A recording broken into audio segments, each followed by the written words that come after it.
14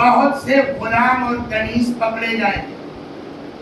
تم کو صرف اتنا کرنا ہے کہ یہ اپنا شاہوں والا لباس اتار کے، شہزادی ہے نا، شاہی لباس اتار کے کنیزوں والا لباس پہن کے اپنے آپ کو کنیزوں میں شامل کر دیں.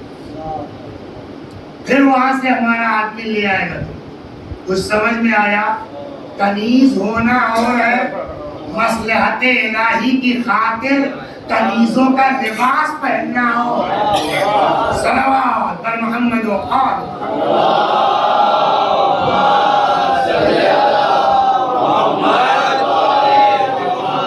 اپنے آپ کو کنیزوں میں شامل کر لینا. پھر وہاں سے وہ سب کنیز اور غلام لائے جائیں گے بغداد. بغداد سے ہمارا آدمی لے آئے. اور یہی وجہ ہے کہ تم دیکھ رہے تھے میں کسی کے ساتھ جانے کو تیار نہیں. بشیر کہتے کہ یہ سب تو ٹھیک ہے لیکن آپ کو اتنی بڑھیا عربی کیسے آتی ہے؟ اس لیے کہ بشیر کو رومی نہیں آتی تھی، عربی بات ہو رہی تھی. تو وہ ریزن کیا ہے؟ دیکھیے اللہ جب کسی سے کوئی کام لینا چاہتا ہے تو اس کو شروع سے ویسے ہی کرتا ہے. فرمایا کہ چونکہ میرے دادا کو مجھ سے بڑی محبت تھی اس لیے وہ چاہتے تھے کہ ہر ہنر میرے اندر آ جائے. ایک عربی ٹیوٹر لگا رکھا تھا جو مجھ کو عربی پڑھاتا تھا. بہرحال میں نے سواری کا انتظام کیا اور بشیر نے جناب نرجس یا ملیکہ کو لا کے پہنچایا کہاں؟ سامرہ. امام کہاں تھے وہاں؟ 10ویں امام اس وقت سامرہ. میں نے امام کی خدمت میں پیش کیا.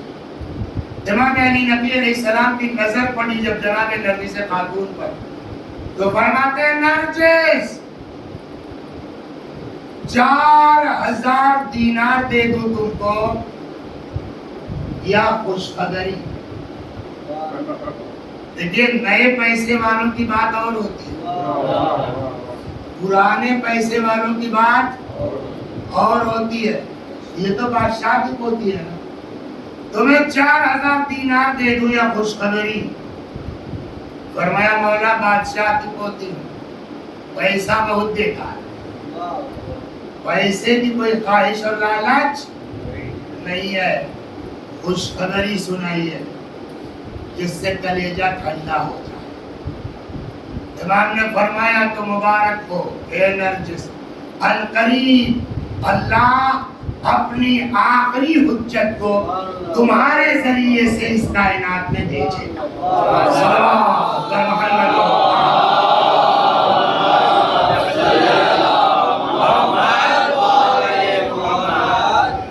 جس سال امام نے منگوایا جناب نرجس خاتون کو سامرہ، اسی سال امام علی نبی سلام اللہ علیہ کی شہادت. کل والی تاریخ 14 شعبان جناب حکیمہ خاتون جو امام عسکری علیہ السلام کی کیا ہے؟ پھوپھی. امام علی نبی کی کیا ہے؟ بہن. امام محمد تقی علیہ السلام کی بیٹی. آئی ہے 14 ماہ شعبان کو بھتیجے کے یہاں ملنے کے.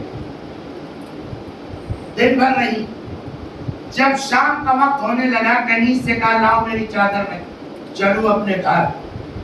امام عسکری علیہ السلام نے فرمایا بھوپی اماں رک جائے. کیوں؟ فرمایا وعد حق نزدیک. دیکھیں یہ لینگویج کوئی اور نہیں سمجھ سکتا. اور کا کیا مطلب ہوا؟ وعد حق نزدیک ہے. لیکن چونکہ اسی گھر آ کے کیا ہے اس لیے لینگویج سمجھتی ہے. سمجھ گئی کہ امام کیا فرمانا چاہتے. پوچھا کس کے ذریعے؟ فرمایا نرجس کے ذریعے، ملیکہ کے ذریعے. حکیمہ خاتون نے کہا ان کے اندر تو پیدائش کوئی آسان نظر نہیں آ رہی. امام نے فرمایا بھوپی اماں نرجس کی مثال موسیٰ کی ماں کی طرح ہے. جیسے موسیٰ کی ماں کا حمل آخر تک ظاہر نہیں ہوا ویسے ہی نرجس کا. امام کا حکم تھا، میں رک گیا. میں نے اپنا بستر لگا لیا. کہاں؟ نرجس کے کمرے میں. رات میں بار بار میری آنکھ کھلتی. ابھی سو رہے، ابھی سو رہے، جس کے یہاں پیدائش ہونی ہے وہ سو رہے، یہ بار بار اٹھتی ہے دیکھتی یہاں تک کہ سحر کا وقت آتا ہے۔ میرے دل میں خیال آیا میرا بھتیجا امام ہے، غلط بات نہیں کہہ سکتے، لیکن اب تو صبح ہونے والی ہے، ابھی تک تو کچھ ایسا دکھ نہیں رہا۔ تب تک پچھلے حجرے سے امام کی آواز آئی، گھوپی اماں دل میں شک کو جگہ مت دیجیے، وعدہ حق نزدیک ہے۔ کہتی ہے اتنے میں نے دیکھا کہ نرجس گھبرا کے اٹھ گئی اور تقریباً ویسے ہی بے چینی جیسے عام طور پر ایسے وقت میں بے چینی بولیے عورتوں میں ہوتی ہے۔ کیا نام ہے آپ کا؟ عباس صاحب۔ تعویذ ویذ لکھنا جانتے نہیں جانتے؟ نہیں جانتے۔ اگر آپ لوگ بتائیے اگر کسی کے جو ہے وہ بہو کو یا بیوی کو پیدائش میں دقت ہو، ہاسپٹل لے گئے، ڈاکٹر نے کہا بھئی نارمل مشکل ہے، آپریٹ کرنا پڑے گا، تو کوئی گائیڈ لائن ہے اماموں کی طرف سے کہ کیا کریں کہ جو ہے وہ نارمل ہو سکے؟ اکثر آپ لوگ جاتے ہوں گے نا جو شہر کے پیش نماز ہوں گے باپو اس پر پڑھ کے دم کرو، جاتے ہیں کیا پڑھا جائے؟ گائیڈ لائن موجود ہے، روایت موجود ہے کہ اگر کسی کے ولادت میں زحمت ہو رہی ہے تو جناب عیسیٰ کی ولادت والی جو آیت ہے فاجا سورہ مریم میں فاجا المخاض الى جذع، اس کو پڑھ کے دم کر دو، پلا دو اس کو پانی، انشاءاللہ آسان ہو جائے۔ یہ عام لوگوں کو، لیکن یہاں سنیے امام نے یہ نہیں کہا کہ یہ والی آیت دم کر دو۔ نرجس بے چین ہو کے اٹھ گئے اور تقریباً ویسے ہی گھبراہٹ اور بے چینی، پچھلے حجرے سے امام کی آواز آئی گھوپی اماں نرجس پر دم کر دیجئے پڑھ کر۔ کیا یہ جو ہم نے بھی کرنا یہ عام عورتوں کے لیے، پھر ان کے لیے کیا کہا پڑھنے کے لیے؟ تو پڑھ کے دم کر دیجئے بسم اللہ الرحمن الرحیم انا انزلناہ فی لیلۃ القدر وما ادراک ما لیلۃ القدر۔ جو صاحب الگ سے انا انزلنا کیوں؟ آپ لیڈیز کے لیے تو سورہ مریم کی آیت پڑھی جائے، یہاں انا انزلنا جواب۔ قرآن کی کتنی قسمیں؟ بہت اچھا پڑھ رہے تم ماشاءاللہ۔ قرآن دو طرح کا ہے، ایک قرآن صامت، ایک قرآن ناطق۔ قرآن صامت کب نازل ہوا؟ شب قدر 23 رمضان۔ کیسے پتا؟ تو قرآن کہتا ہے انا انزلناہ فی لیلۃ القدر، ہم نے اس قرآن کو نازل کیا کہا شب قدر میں۔ اور آج کس کی ولادت ہے؟ قرآن ناطق کی۔ ہاں تو انا انزلنا نہیں پڑھا جائے گا تو کیا پڑھا جائے گا؟ صلوات بر محمد و آل محمد۔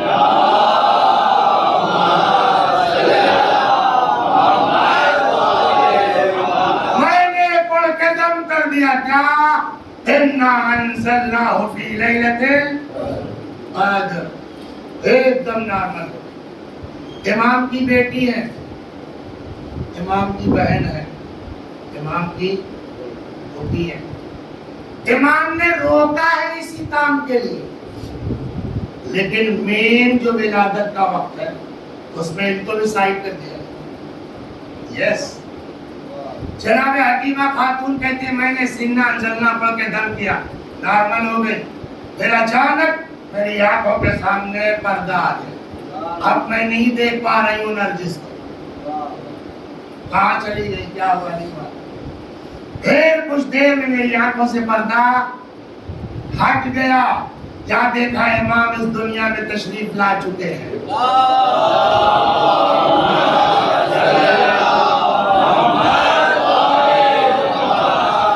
پیشانی سجدہ خالق میں ہے، یہ انگلی اس طرح اٹھی ہوئی ہے، اور سجدے کے عالم میں امام اس آیت کریمہ کی تلاوت فرما رہے ہیں۔ کیا فَنُرِيدُ أَن نَّمُنَّ عَلَى الَّذِينَ اسْتُضْعِفُوا فِي الْأَرْضِ وَنَجْعَلُهُمُ الْأَئِمَّةَ وَنَجْعَلُهُمُ الْوَارِثِينَ. ہمارا پختہ ارادہ ہے کہ ہم زمین پر دبے کچلے کمزور لوگوں پر احسان کریں گے اور ان کو اس زمین کا پیشوا بنائیں گے, ان کو اس زمین کا حقیقی وارث بنائیں گے. صلوات محمد.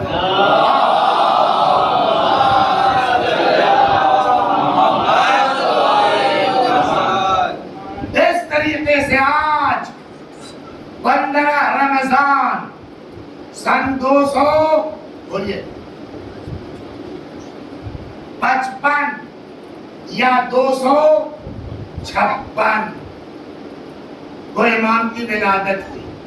اور اگر 256 ہے تو جانتے ہیں امام کی تاریخ ولادت, سن ولادت کیا نکلتا ہے؟ نور.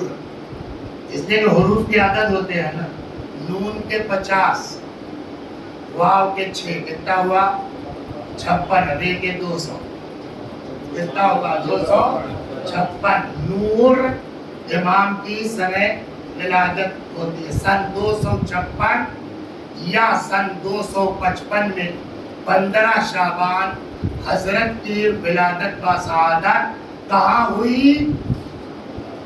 سامرہ میں, امام حسن عسکری سلام اللہ علیہ کے یہاں. خوب.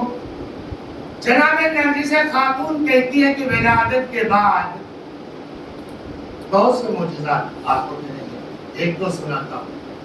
ولادت کے بعد میں ایک دن لیٹی ہوئی تھی, میرے سرہانے میرا بچہ یعنی امام وہ میرے بغل میں لیٹا ہوا, میرے سرہانے امام عسکری علیہ السلام تشریف فرما.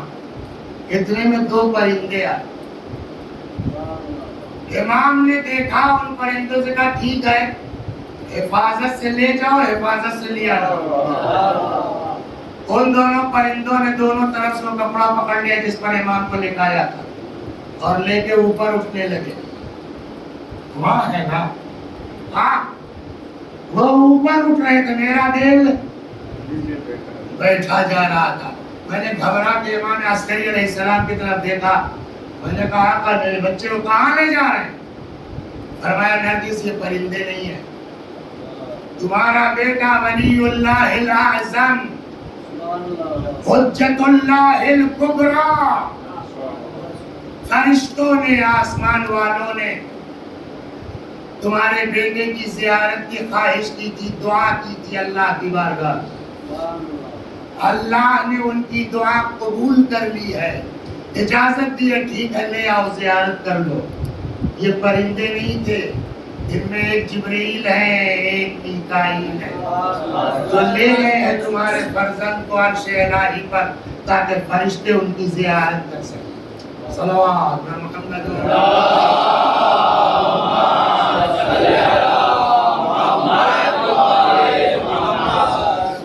اب یہاں پر جو کچھ سوالات ہو سکتے ہیں, تو اگر 255 یا 256 کی ولادت ہے تو 45-44 سال ادھر لے لیجیے آپ, 300 ہو گیا. ابھی کیا چل رہا ہے 1400, 300 نکال دیا آپ نے تو کتنا ہوا 1144 ہوا. اور یہ کیا ہے 44 1188 برس امام کی ولادت کو ہو گئے نا. یہ 1100 سال 1200 سال کوئی آدمی زندہ رہ سکتا ہے؟ بولیے. قسم اللہ رکھنا چاہے تو رکھ سکتا ہے, لیکن اس کے لیے کوئی سامنے مثال تو نہیں ہے. قرآن عباس بھائی, قرآن قصے کی کتاب ہے نہیں, کہانی کی کتاب ہے, لیکن قصے ہیں کہ نہیں ہیں؟ جو ہیں. نبی کتنے ہیں؟ 1,24,000. کتنے نبیوں کا ذکر ہے قرآن میں؟ بس نا. What's criteria? وہ ریزن کیا ہے؟ اس نبی کی داستان قرآن میں آئے گی، اس نبی کی بقیہ کی نہیں ہے. اچھا جن کا نام ہے قرآن میں کئی بار ہے، یہ چھٹنی کیسے ہوئی؟ 1,24,000 میں 28 نبیوں کے نام، 27 نبیوں کے نام، 50 بھی نہیں، 100 بھی نہیں. کرائیٹیریا کچھ ہے؟ ہاں میں سمجھتا ہوں کہ شاید ان 1.25 نبیوں میں انہی انبیاء کی داستانیں جگہ پانے کے قابل ہوئی ہیں جو کسی نہج سے اہل بیت کے کسی مسئلے کو حل کر رہے ہے نا. مثلا میں آپ کو ایک مثال دے دوں پھر بات کو ختم کرتا ہوں. جناب یوسف کا قصہ ہے نا قرآن، پوری داستان کا خلاصہ کیا ہے؟ بھائیوں نے بھائی کو کنویں میں ڈال دیا، وہاں سے بیچارے نکالے گئے، پھر بھائیوں نے بیچ ڈالا، پھر جس کے گھر میں گئے اس نے عشق کرنا شروع کر دیا، انہوں نے اس کی بات نہیں مانی، 7 کمروں کے اندر بند کر کے کہا گناہ کرو، وہ بھاگے، اس نے پیچھے سے دوڑایا یہاں تک کہ کرتا پڑ گیا. جناب یوسف کا سنا ہے نہیں سنا؟ گناہ نہ کرنے کے جرم میں جیل چلے گئے، اس کے بعد پرائم منسٹر ہو گئے، اس کے بعد وہ عورت بڑھیا بھوسٹ ہو گئی اندھی. ایک دن اس نے آگے کہا یوسف کون ہو تم؟ میں زلیخا. زلیخا کیا حال ہے تمہارا؟ میں تمہارے عشق. تب تک جبریل آ گئے، کہنے لگے یوسف اس سے شادی کر. سنا آپ نے؟ ہاں نہیں سمجھے؟ دیکھیے اگر اپنی برادری ہے، اپنی قوم ہے، شیعہ ہے، بہت زیادہ ٹائٹ مت ہے. جب اللہ میاں نے مان لیا تو آپ کیوں نہیں مان لیتے بھائی؟ اب لڑکی کی خواہش ہے تو مان لو. صلوات محمد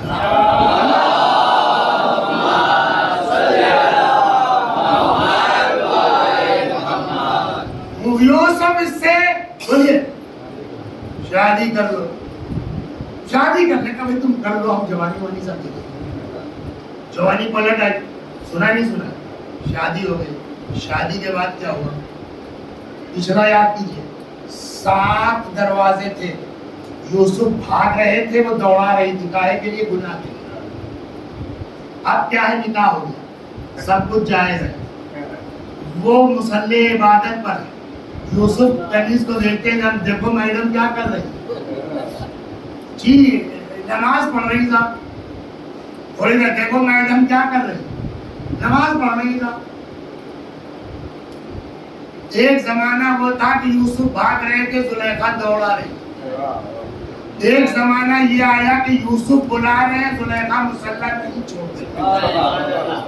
تو اس گندگی سے نکال کے اس عبادت کی وادی تک کس نے پہنچایا زلیخا کو؟